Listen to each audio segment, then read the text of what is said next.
Today, we are joined by Aimee Raleigh, a principal at Atlas Venture, one of the biotech industry's leading venture capital firms and venture creation firms also. Aimee trained as a bioengineer, earning her undergrad degree from Duke and a PhD from UC San Diego. Before joining Atlas, she worked at life sciences consulting at LEK Consulting. Today, she helps turn cutting-edge biology into new biotech startups, working with scientists and entrepreneurs to build companies developing the next generation of medicines. In our conversation, we'll explore how biotech companies get created, how investors evaluate early science, and what scientists should know about venture capital. Aimee, welcome to the Next Gen VC podcast. Welcome. Thanks for having me. So we started off a little bit with your bio, which included your undergrad at Duke and your PhD at UC San Diego. Curious if there was a moment when you came to the realization you may not want to be at the bench and that you may want to go into company creation. Yeah, it's a great question. And I think, maybe somewhat typical or atypical, depending on who you ask. I probably knew from a very young age that I always wanted to be on the business side. And I don't think I always knew I wanted to be in biotech, but probably from the time I was first sentient, knew I wanted to be early stage company building. I think maybe that was just something in the water growing up in the Bay Area. So for better, for worse, I kind of knew from the get-go what I wanted to do. And so for me, really valued the experience of my undergrad education and certainly my PhD. I think I learned a lot of really useful skill sets, but there was never kind of a second guess of what I wanted to do long term. And so, it was always around optionality of keeping doors open and constantly thinking about, what type of business I wanted to go into after my PhD. When did you start thinking about being more on the VC side rather than the entrepreneur side? So, I think everyone kind of has this distal view of what is VC in the back of their minds. I think, I certainly didn't know what that was really for a long time. I had grown up and seen it in tech, but never really knew what it was for biotech.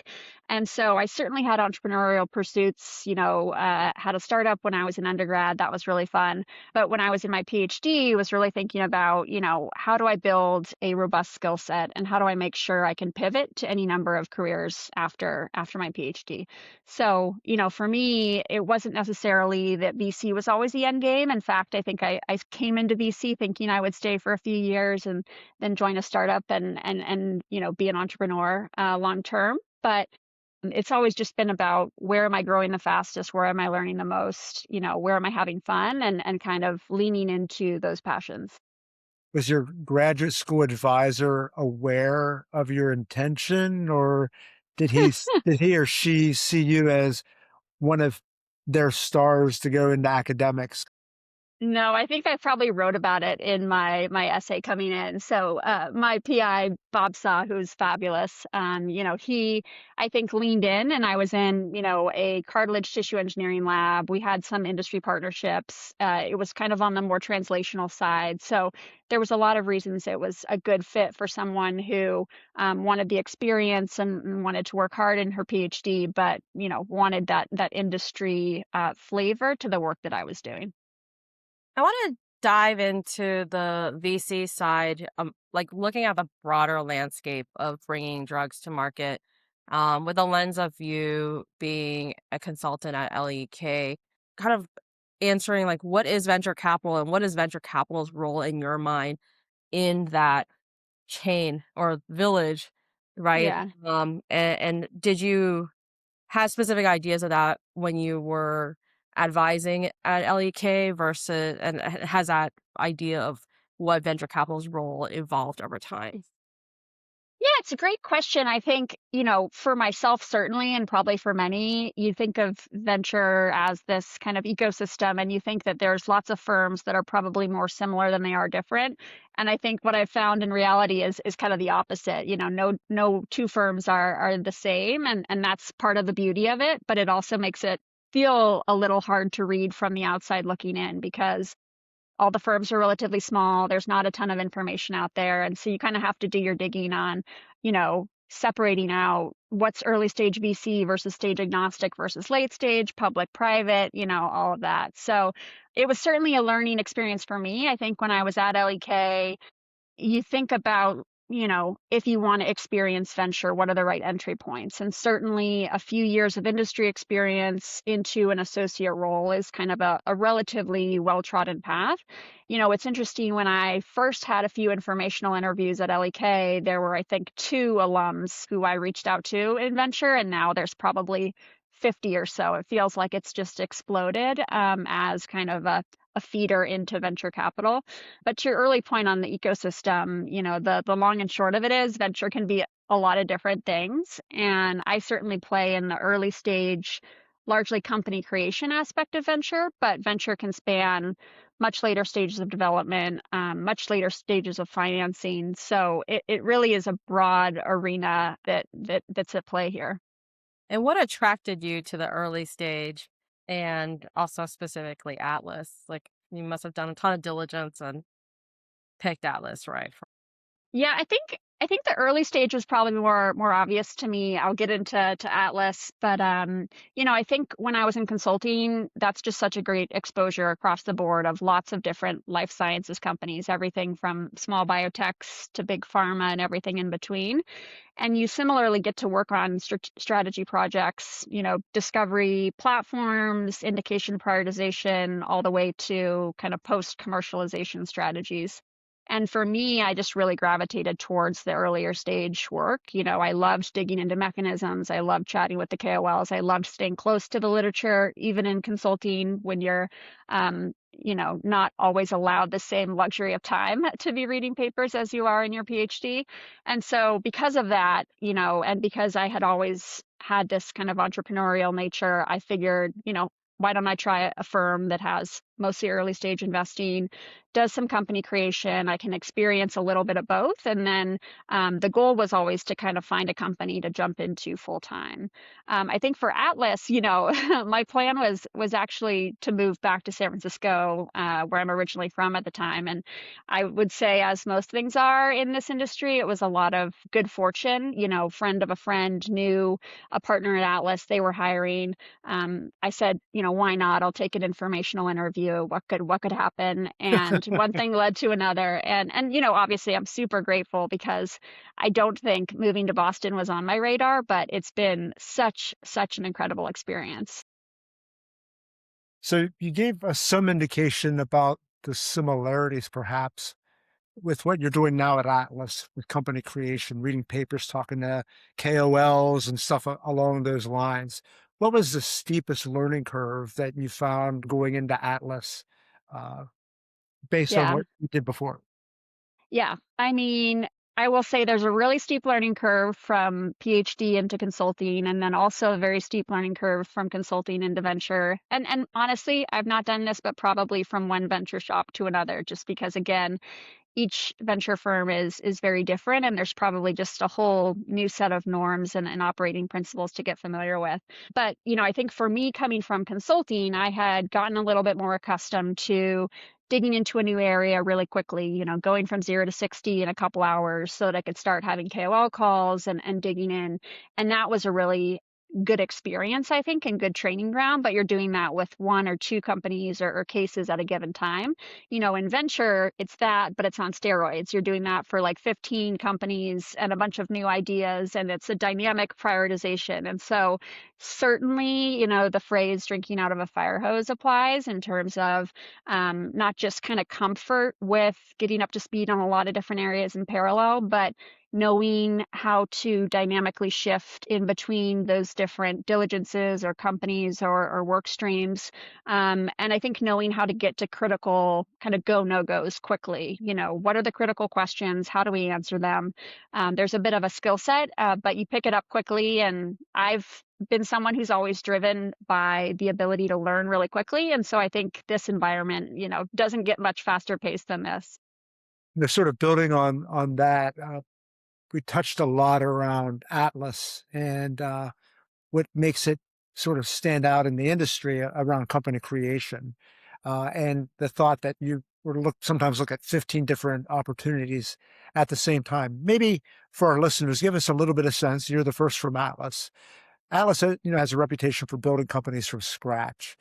What does that actually look like in practice? Yeah, yeah. So I'll say we're definitely do a lot of company building. It's not exclusively what we do, but it's probably 2/3 or so of our portfolio. We've played some role in it. And I'll say our model is very flexible. You know, we don't have a prototype that we apply across our builds, and so we really like to let the science and the programs lead the type of build. So we do everything from discovery platforms to phase two in licenses, single asset plays, cross modalities across therapeutic areas. So that's really fun. I would say there's, because of that, a whole lot of opportunity of where you think to look for new ideas. You know, sometimes we'll partner with academics who have some really interesting research. Maybe it's a platform, maybe it's kind of an early lead-like compound against a novel target, and we'll work on incorporating a company and bringing in that technology and that know-how.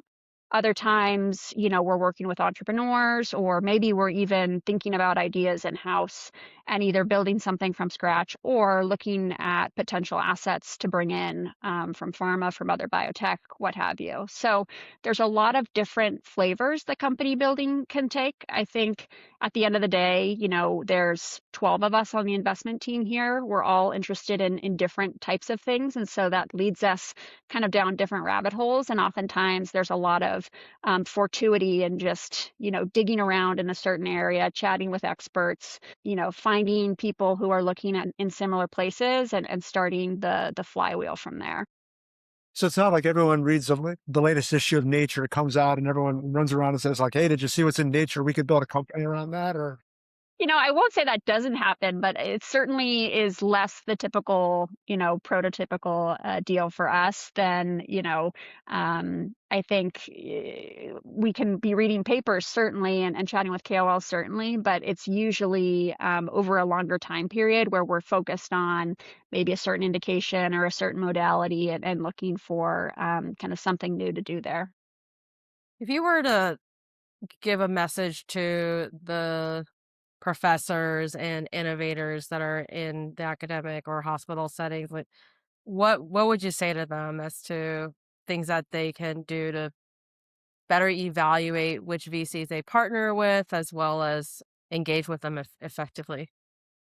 Yeah, it's a great question. And I think partly to try to help solve this problem, I wrote a couple blog posts. So people should check it out. One is on early stage VC and one is on pitching. The end of the day, you know, I'm a very framework and kind of quant person. I like to make spreadsheets. And so, you know, when I was going about my search for venture firms to think about applying to, you know, made a spreadsheet of all the different firms, their location, their focus by stage, key contacts, and started reaching out to those I thought were most relevant. And so I would say it's a very similar kind of matchmaking process for potential founders. I think, you know, doing the research, looking at websites, understanding what might be a good fit for you on paper is kind of the first step. And then certainly getting feedback from other entrepreneurs in the network goes a long way too, because there's a lot that just won't be on websites. But this is part of the, you know, dating process of intro calls. Oftentimes, I think VCs are pretty forthcoming with kind of what their strategy is, and so you can come to a pretty quick sense of whether a new idea company is a good fit for a given VC. But sometimes there's obviously, you know, some qualitative learning along the way that experienced entrepreneurs can help with. I also made a giant spreadsheet when I was evaluating firms. We can compare notes later. Although I think with Yeah, the advent of AI now, I'm just making those through, a chat model. yeah. Get Claude on it, you know. Exactly. do you keep all your spreadsheets, Amy, and save them for later review? Do they just sort of go to the garbage pail? You know, I will say I am like one of the only people on my team with a PC because I just Excel is different for me on a PC than a Mac, and I just find Excel very comforting. So I don't have the same time to play around with models as I did when I was a consultant, but I still love to do it for all kind of back of the envelope math. One of the things I was sort of curious about, and this touches a little bit on the blog that you flagged. So you've written several blogs for Lifeside VC, which is, I think, one of your firm's newsletters or whatever you want to call it. Bruce's, yeah, It's a yeah. forum for putting out blogs, and so highly recommend it to everybody. It's very interesting. One of the things that you wrote about and wanted to talk about was the concept of failing fast and how important. Maybe tell us a little bit about what that means and how that is that baked into many Atlas models as you start to think about new codes, and maybe just give us a little bit of insight around failing fast. Yeah, for sure. And I'll say, I think there's kind of, nuance to failing fast. I think the beautiful thing of working at Atlas is we all know what it is to kind of roll up our sleeves and work really hard on a new company build, usually for many, many months or years at a time. And so it's not to say, you should call it quits when the first roadblock occurs, because obviously that happens all the time in therapeutics, and what we do is incredibly hard. But as someone who likes frameworks, likes to build the infrastructure around decision making, one of my reflections was, how do we set up a way so that entrepreneurs can kind of cross check what they expect from day one versus a couple months in versus the 1 year mark, and so on and so forth? Because I feel that this happens to all of us so many times when you're in the thick of company building. It can be hard to kind of take a step back and reevaluate what were the hypotheses and expectations at baseline versus, current state, and how does this impact the future prospects of the company. So I wouldn't say necessarily that it's kind of inherent to the model, although I do think at Atlas, one of the things I love is we take a really rigorous data-driven approach to, hey, we're going to be usually on the earlier side of cutting-edge science. We're going to take big risks, but we're going to do so in a thoughtful way, and we're going to be realistic when, the data doesn't quite support what we thought it would from day one. And so I think we have a good culture of celebrating failure, if you want to call it that. Sometimes people hate the word failure, but I think honestly, if you've successfully pressure tested a hypothesis and it works or it doesn't, like, the outcome is the same, in that you generated data, you're better off than you were when you started and didn't know that data. And so I do like that we have a culture of taking big bets, being supportive, and celebrating even when they don't go our way. Yeah, it sounds like it's important. I mean, part of it is bandwidth. There's so many things that one could do, and by failing fast, for example, finding out that this hypothesis would not evolve into a company, it frees up bandwidth to think about other opportunities that may be there. And because there's so many different ways that you can do that. So maybe help us understand. You talked about 15 different companies, there's 12 investment professionals. How does that get all baked into a new co? Yeah, yeah. I will say, the process of new company creation often is like 6 months or longer of kind of diligence before we even incorporate. So, like I said, the idea of where the company comes from can start in any number of places, but oftentimes, it's a bit of a snowball effect where we start doing work, we get excited, we're looping in other team members, we're looping in entrepreneurs and residents or venture partners, we're building more and more conviction. We're starting to think about, what a company might look like. What are the key activities? Is it going to be asset centric? Do we have a pipeline? What kind of financing is going to be required? And how do we go about raising that money? And ultimately, if we're successful, culminates in the incorporation, which is often just kind of the first step of company creation. And that's when the real work begins. And so, you know, each one of us can maybe work on two of those at a given time because it's incredibly time intensive, but it is such a complementary skill set, I think, to the maybe traditional venture investing of diligencing existing companies, because it just gives you a totally different lens on what it takes to build companies of different types, what it takes to pitch a story and to build a syndicate. And I would say it's extremely humbling. And so it's really good to see kind of both sides of the building and the investing. Yeah, I think on another podcast, I was like, you're both the seller and the buyer at the Yeah. same time, right? And Yeah. you have really extreme conviction that this is going to work. But at the same time, you also have to constantly, ruthlessly evaluate, is it still working the way you expected, right? You were talking about like, what was your hypothesis at baseline, and constantly Right. reviewing. Maybe we can talk about one of the companies. I don't know, like if Treveni is a good example or something like, what were some of the signals that made the team excited and say, all right, we're gonna build an entire company around that. Yeah, yeah. And I would say, probably been involved in a dozen or so company builds, some that were successful, some that failed, some that are still in stealth. So it's again, you get the full range, and I think that's a really valuable experience.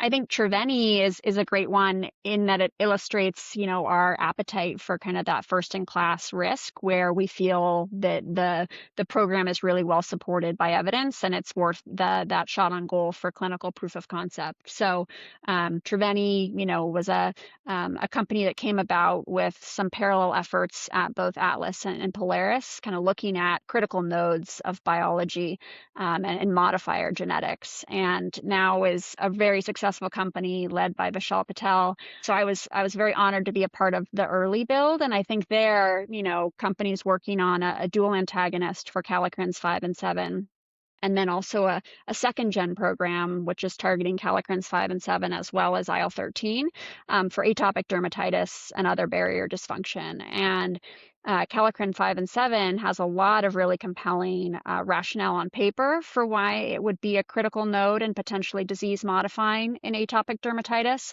And I think for us, really critical was the combination of very strong human genetics, really not just in kallikrein 5 and 7, but across the whole pathway, as well as well correlated preclinical pharmacology that supported that directional effect, where if you inhibit, you can protect. If you agonize, you can increase the risk of disease. So huge kudos to the team for taking it and now executing into the clinic. And I think it's a good illustration of where we can get that conviction for first in class bets. And that's probably, over half of the types of bets that we make, which is fun to be on the earlier side of kind of biology and mechanism. So in terms of the team that you have to make these evaluations, this 12-person team, without going into maybe some specific details, does everyone have a PhD in bioengineering like you? I mean, give me a sense of, maybe you must have to have a wide variety of different viewpoints, or maybe some MDs, some uh, Totally. and stuff like that.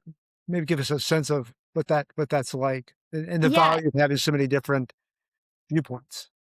Yeah, I think it's quite varied. I always tell people who are interested in venture, look, the earlier you go, I think there's certainly kind of a preference for MD, PhD, some kind of advanced degree, but it's certainly not necessary. At the end of the day, people who are successful, I think, are really curious and are driven to kind of learn more. Regardless of what a person's PhD is in, there's always just infinitely more to learn about biology and its interaction with the human body. And so you can never kind of fully train for the role, and that's the beauty of it. Like anyone can put in the work to get up to speed and become really well spoken and well learned in an area. So that's kind of the beauty of it. I think, for us, I think about diversity on our teams as being really important in terms of background and types of things we like to look at, and obviously prior experiences, lessons learned with successes, with failures on other companies. So it's a really collaborative environment. We tend to have a very kind of team-based model for how we tackle new problems, new ideas, and it's also a very democratic structure. So everyone has a say. That's great. There's lots of great feedback. So it's a wonderful environment. I think the thing I've always found interesting about venture is there really isn't a school for venture.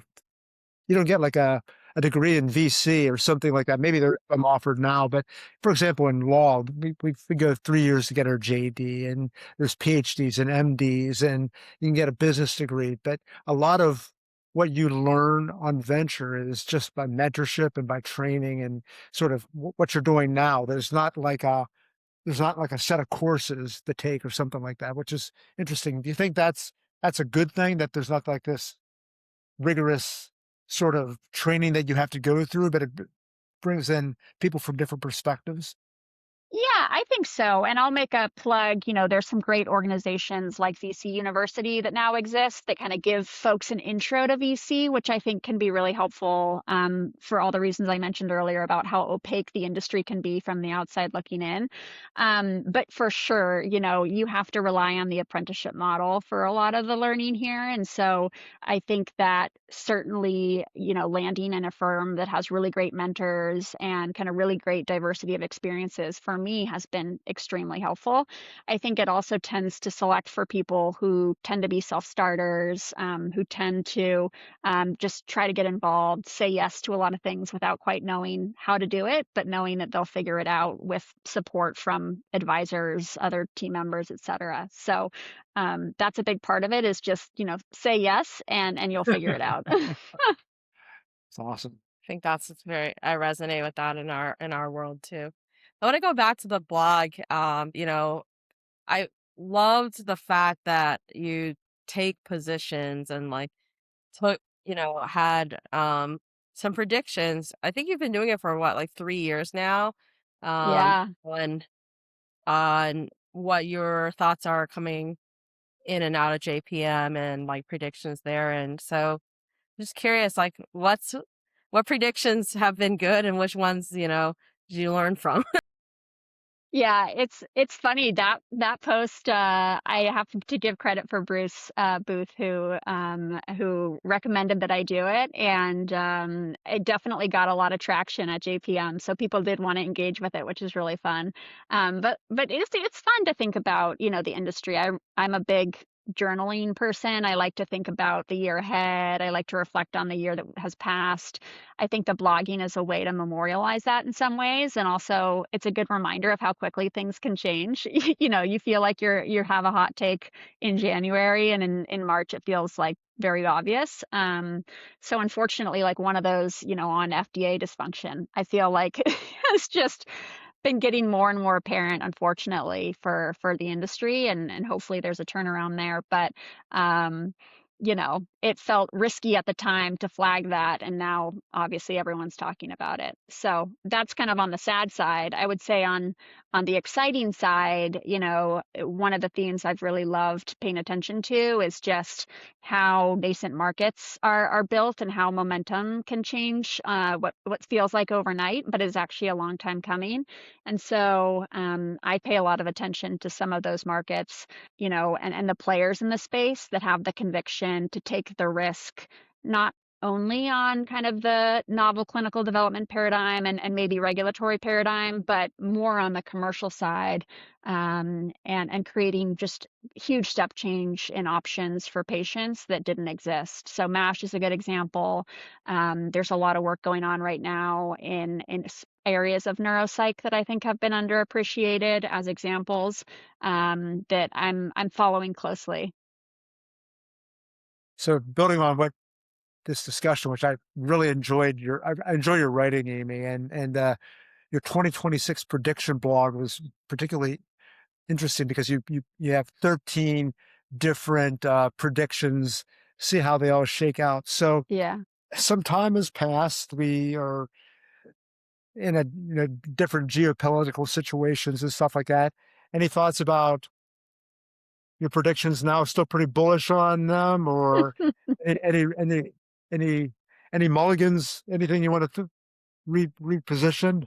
It's funny because the feedback I got the most at JPM, the post went out before JPM, and then a lot of people wanted to engage, which was great. But a lot of people were giving me commentary, either supportive or not, on the number of IPOs and then the M&A kind of quantity, which were some of the, like, I would say sillier ones, just because like you throw out a number, it's sort of quantitative, but it's kind of just a guess at the end of the day, like who knows. I think on the IPO side, we've certainly seen a number of companies go out, and then there's a world event, and everyone is like, are the markets open? How long will they be open? There's a lot of questions. So at the end of the day, like, I'm the first to admit, who knows? Like, you can make the best, plans, and then at the, surprises happen all the time in our industry, things that are in and out of our control. So, that's probably the 2 that I'm most nervous about because, it's completely unpredictable at this time. But, I think from a fundamentals perspective, never been more excited about some of the science we're seeing, some of the teams that are coming together. Many more of those today are in stealth than a couple of years ago, but there's a lot of cool stuff on the horizon. That is a trend that I've noticed is that a lot of first of all, a lot more VCs are going into the venture creation model, Yep. right? And then secondly, there's a lot of financings that are stealth, a lot of new co-creation that is stealth. And so when you look at the broader narrative of biotech and how active it is, it looks a little bit more depressed than it really is. Yeah. Yes. And both Mike and I do a lot of work for the venture side, so we see that. And sometimes I have to communicate that with entrepreneurs because they're like, no one's funding anything. The downside is that if you are an entrepreneur and you're trying to go at it alone, that still may be true because they're Right, all right. funding it in venture creation, but there is a lot of really exciting activity, really, interesting science that is being deployed that we see from our vantage point. I agree. Um, and I guess maybe trying to push you for a hot take, like, do you think that is good or bad, right? To, like, have more it's almost like a more of like a protectionism, right? Where companies and venture funds are not disclosing where they're going. Do you think that's good? Is that healthy for this industry or Yeah, it's a great question. And I think, there's a lot of pros and cons to the age in which we're living, where certain modalities, for sure, discovery is like almost entirely commoditized. So that's great for patients and for drugs. It also means that for some of these modalities, even just knowing the target, you can have 10 competitors kicked off overnight that, might have a chance at catching up to you, even without any kind of patent coverage. So I do think there's strategic reasons to think carefully about staying in stealth. Like, what are the advantages of your press release? How is that going to help you build a team or recruit patients or find partners? I think for us and personally for me, a lot of it comes down to the specific company and what's at stake. We have a great set of syndicate partners that we can typically reach to, and if it's not in the best interest of the company to put it out there, I think we're thoughtful about the right timing for that. So I don't think there's a right or a wrong answer. I can understand why it's more common today, just given where we are, with some of the maybe more recursive trends of company creation and fast following. But at the end of the day, there's a lot of benefits with all that technology that enables the ability to move quickly once there's a known target or a published patent. Definitely seeing a lot of our clients go stealth, like we've all been saying. Part of that is just the challenge of the rise of Chinese biopharma and how fast things can be developed in China. Does that keep you up at night, Amy? Or do you try to just figure that it Yeah. still pays to be what you're doing? I think, for me, it doesn't keep me up at night because I think, at the end of the day, innovation can come from anywhere, and we're in a kind of rapidly globalizing economy. And so it's great to think about where we do discovery, how we partner, all that. That's all part of the value chain. I think what keeps me up at night is I think potential legislation that maybe cuts off whole areas of innovation that would be a disadvantage, to us here in the U.S. in terms of who we can and can't partner with, for more protectionist reasons. If everyone's going global except for us, I worry a little bit, but probably a longer a longer discussion. Yeah, and I think that's the challenge is when you have the volatility, right? Everyone is trying to price in all the risks so that they can protect themselves. And it's interesting. Going back to like being a venture creation model, you're also that entrepreneur with a conviction. You need to drive it forward in spite of all the risk. Hmm. Um, what's some advice that you can give to other folks who are starting, they have the conviction around the science, but there's a lot of worry about the execution, particularly in a changing regulatory and broader legal global landscape. Yeah. Yeah, I mean, I think it's hard for all the reasons we said about how difficult some of the geopolitics is to predict. We're in a very rapidly changing ecosystem, and there's pros and there's cons. And so, I think one of the best things founders and entrepreneurs can do is just be informed, chat with their peers, always be kind of on the lookout for what's latest and greatest for whatever XYZ discovery or development they're working on. Every company that's successful ultimately has usually had, 5+ pivots over its lifespan if it lives long enough. And so there is something to be said for kind of keeping backup plans B, C, and D, on the radar. But it is a time where execution is key, and moving and thinking quickly is key. And so, I have a lot of confidence that there's a lot of innovation coming out of our industry, and we're well capitalized. But it's going to be an interesting time over the next 5 years to see how we continue to evolve, especially in the age of advanced tech like we are now. On those pivots, I'd love to get your thoughts on to what extent should management teams be using their investors as support, and to what extent should they be going out and getting their own resources and kind of coming back and saying, "Hey, look, here's what I figured out." Right? Yeah. There's got to be a balance somewhere, right? Totally, totally. And I think, you know, we probably are one end of the spectrum where we love to be involved and we love to be helpful. Like, we are willing to roll up our sleeves and do a lot of one-off asks, or kind of proactively go and pull something together, do some research, assemble some advisors if it's in the better service of the team. And so, that's something we're thrilled to do. I think sometimes management maybe has different approaches to how to interact with investors, and certainly that changes from, the early seed or Series A stage through late private and onto the public markets. You just have to have a slightly different relationship. But, for me, I think the ideal partner CEO at the early stages is someone who comes with opinions that are well informed, but is open to additional perspectives, and isn't doesn't come in with a fixed mindset.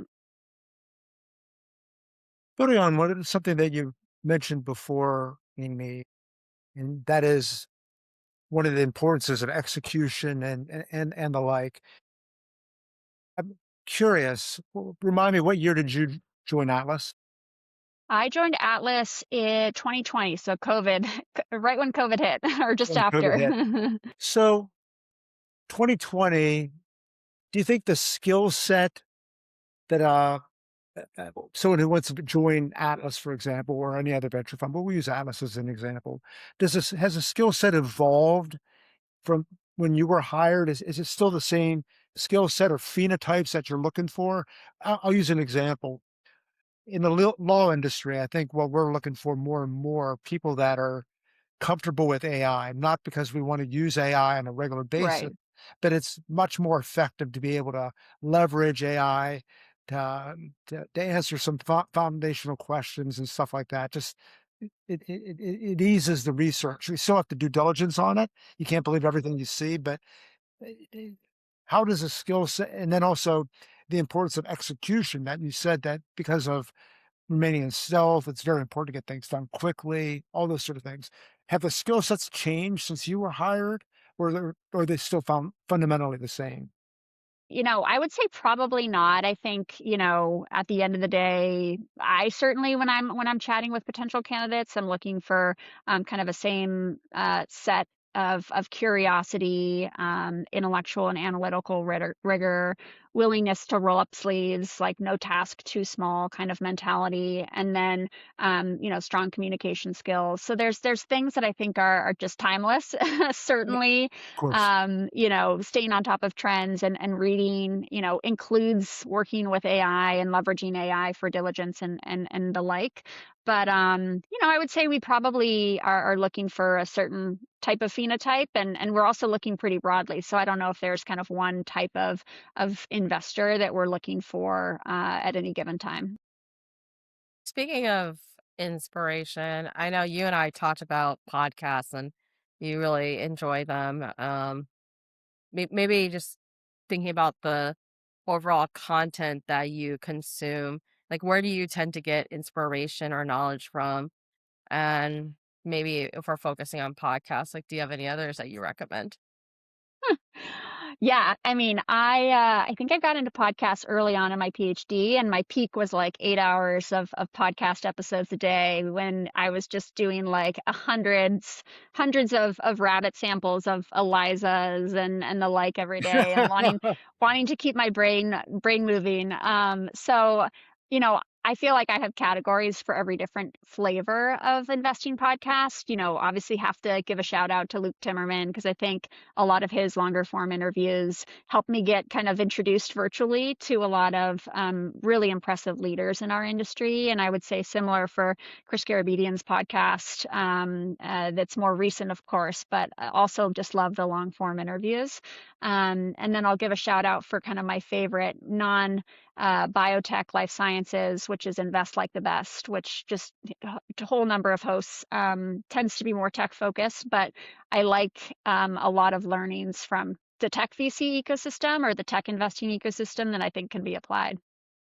Yeah, on that note, like what are some things that you think the tech industry does well that the biotech industry should do as well? And I feel like I see that in my firm because Wilson has such a big tech practice, and I'm always trying to figure out like what are those learnings we can pull into the biotech world.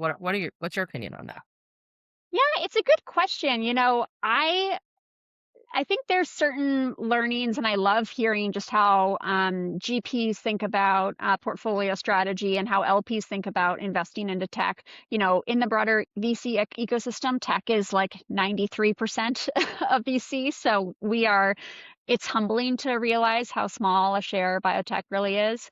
But I think for me, actually, one of the things I try to draw to is just reasons that there's not as many parallels between tech and VC and biotech, because sometimes you get founders, and because most of the materials online are about tech, come in with, I would say, maybe unrealistic expectations of financing. They don't think they have to raise as much. The ownership dynamics because of that are totally off.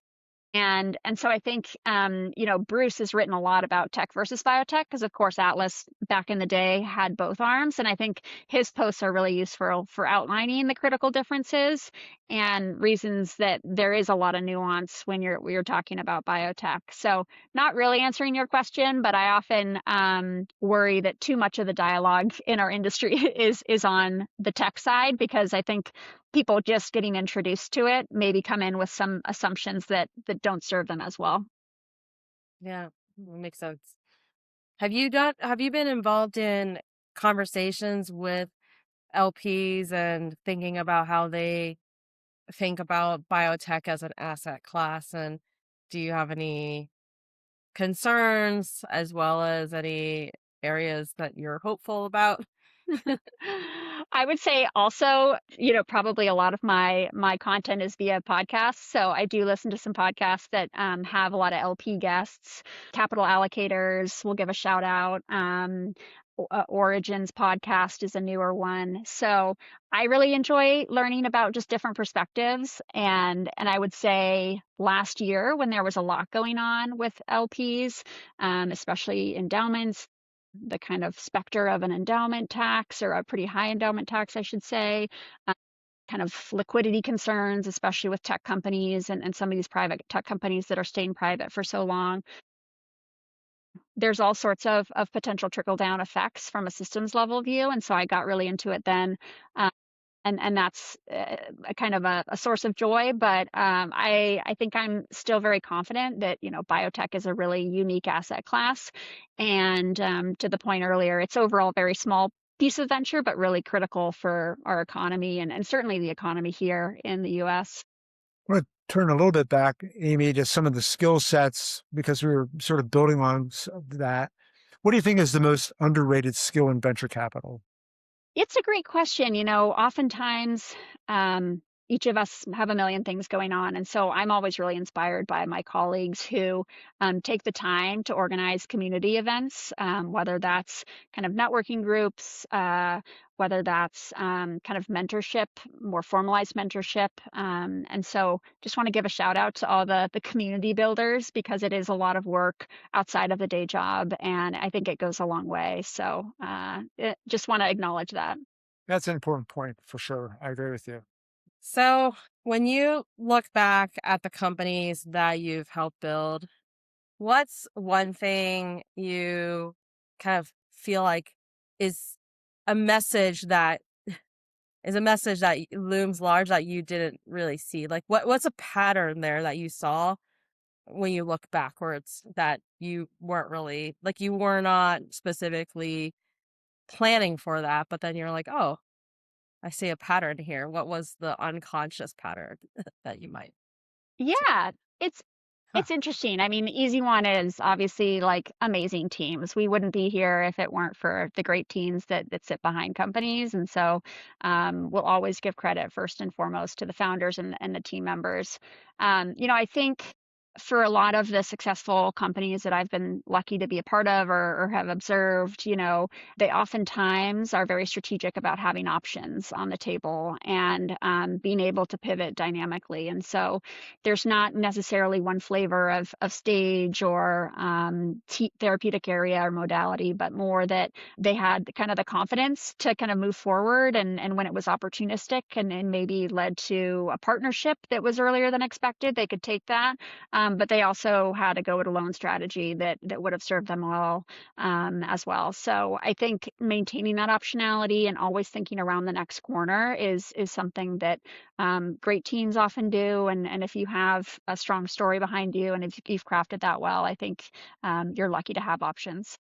Which is different than making investments in a lot of different lanes, right? I think especially these days trying to be capital light and capital efficient. I do think some folks get that message of, "Oh, that just means I put all my eggs in one basket," right? Um, and so I think Hmm. that is an interesting point as to how do you keep your options still open, but not be having an extremely large burn rate on cash, right? Right, right. Yeah, there's probably a right size and there's optionality in pipeline. There's also optionality like for programs, if you have to make a pivot into a different indication or your second indication because of crowding or because of some data that really changes what you need to see in a target product profile. Like, I think to our earlier point on frameworks for success, I think the teams that set out what does good look like before even starting a company oftentimes are best positioned to pivot rapidly with new information and are constantly tracking new information that are coming from external sources. And so a lot of what we do is luck, right? Most drugs will fail at some point in development or discovery, and there's only so much we can do about it. But the more you can kind of set yourself up for success, I think the better enabled you are to just make quick decisions when new information's on the table. So, Amy, you started your career as a scientist and now you're meeting a bunch of scientists as you build your companies. You're probably interviewing them as well, trying to figure out if there's a good fit. Like, what advice would you have for a scientist who's thinking about taking a role either in VC or working at one of the companies that the VCs build? Yeah, it's a great question, and I'll give kudos to all the younger people I meet today. I think there's just such an awareness of potential roles in the ecosystem. They've done their research. They know about VC. I certainly didn't really understand VC when I was an undergrad or early in grad school. So huge kudos. And I think, oftentimes my advice is not to rush into the role that you think you want when you're in your 30s and 40s, when you're in your 20s. So think about, the evolution of a career arc and when you're going to be kind of most differentiated and most able to really execute well in, the future role that you're really excited about. So, for me, luckily, I think I had some self-awareness that I wouldn't be a stunning venture capitalist coming out of grad school. And I knew I needed kind of a different set of training. And so for me, going into consulting was that perfect stepping stone of really building a different type of skill set and kind of learning both content wise a lot more than I had covered in my PhD. Because you can be both wide and deep rather than just deep, but also learning a lot of business strategy, communication, storytelling skill sets. And so oftentimes what I tell people is, look, if you want to be in venture or you want to be a CEO, you don't need to start from CEO. You can build up to that, and I think it positions you really well. And so I'll just kind of tell people you don't need to have perfect job from day one. After you graduate, you can build to that. And there's lots of different paths into venture or into, executive roles over a lifetime. And don't be in a rush. It'll work out as long as you make a plan. I like that. I mean, when we're hiring, we also look for people with very different backgrounds, right? And if everybody just went from college to law school to did clerking, then they might have much more similar profile. And you want to build teams with hybrid vigor, right? So Yeah. I definitely um I have another question that I think about all the time is like if you had a year to take a sabbatical to do something, like what would you do with it? I mean, like, I just feel so lucky because I love my job. I mean, I feel like I have a million other things I'd want to be doing, but it's like all part of my current job. The obvious answer is travel more because I feel you can never get enough. I think for me personally, like my job is something that is deeply fulfilling and I almost wouldn't want to take a year away.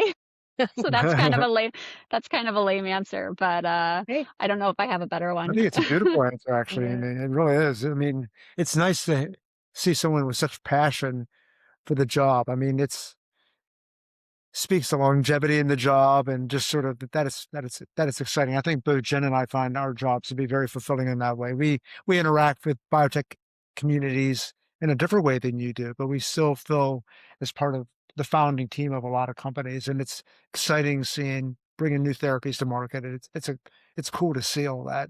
Yeah. Yeah. And thanks for all you do. I mean, with this podcast and otherwise, I think it's great for the community building that I alluded to earlier. Well, we try.